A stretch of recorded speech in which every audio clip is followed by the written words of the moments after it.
They were born in a city that feared weakness more than death, where boys were broken into men and men were forged into something colder than iron, where mothers sent their sons to war with 6 words that carved the soul: return with it or on it. In a world of empires and kings, there was one place where courage was not praised. It was required. They called it Sparta. They said the pass at Thermopylae could not be held. Leonidas knew the truth. He knew the math. They were 7,000 Greeks, only 300 Spartans, against a Persian army that could fill the horizon. And yet, he stood his ground. When Xerxes' messenger rode forward and demanded, "Hand over your weapons," Leonidas didn't give a speech. He gave 2 words: Mullen Labe, come and take them. He knew they would die, but he also knew their deaths would buy Greece time to fight back. The Spartans were not men of many words. They didn't boast. They didn't decorate truth. When Philip of Macedon sent a threat, "If I invade Sparta, I will destroy you," the Spartans replied with a single word: if. Nothing else. And Philip never invaded. Their power began long before the battlefield. It began in a mother's doorway. Before a son left for war, his mother placed his shield in his hands and said, "Return with it or on it. Victory or death, no retreat." The shield was more than bronze. It was a promise to protect the man beside you. To lose it was to fail your brothers. Better to die on it than live without it. Spartan courage wasn't born, it was built. At age 7, boys were taken from their families into the Agog, a brutal military training school. They slept on beds of reeds they cut themselves. They lived hungry, barefoot, and cold. They were taught to steal, but punished if caught. The lesson: don't get caught. Be smart. Be silent. Pain was part of the lesson. They were whipped in public and told not to cry out. At the festival of Artemis, boys were flogged until some fainted or died. Endurance was honor. Pain was pride. But Sparta didn't just raise fighters. They raised thinkers. They learned tactics, timing, and unity.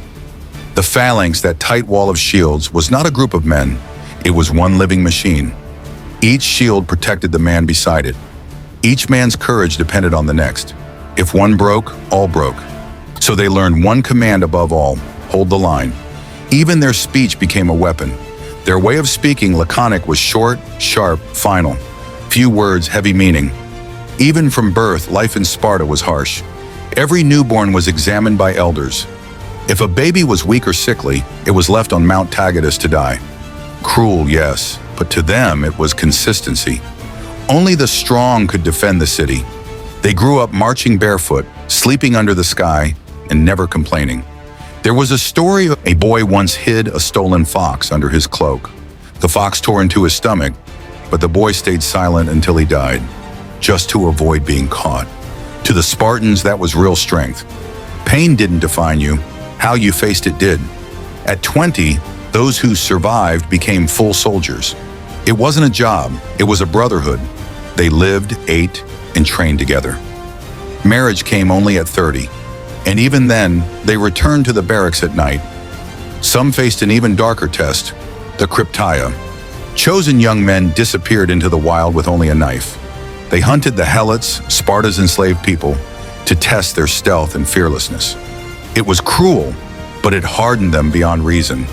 When Persian soldiers bragged that their arrows would block out the sun, a Spartan named Dienekes just smiled and said, "Then we'll fight in the shade." That was Sparta, turning fear into laughter. At Thermopylae, the narrow pass worked to their favor. The Persians could not use their numbers. Spartans locked their shields tight, moving as one unbroken wall. For 3 days, they held the line. Every hour they stood gave Greece another chance to fight back. When betrayal came and the Persians surrounded them, Leonidas didn't surrender. He and his men fought to the last breath. Their bodies became a wall. Their deaths became a signal. In dying, they showed Greece how to live free. The secret behind their courage was simple: the shield. It didn't protect the man who carried it, it protected the man to his left.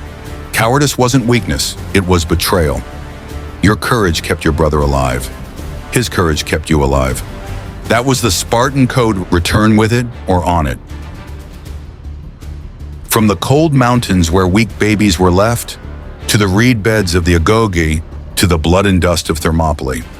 Every lesson taught one truth: the line must not break. So when Xerxes demanded their weapons, they said, "Come and take them." When Philip threatened them, they said, "If." And when arrows filled the sky, they said, "Then we'll fight in the shade." Sparta didn't promise comfort. It promised courage. It promised that when the world demanded surrender, someone would still stand and say, "Come and take them."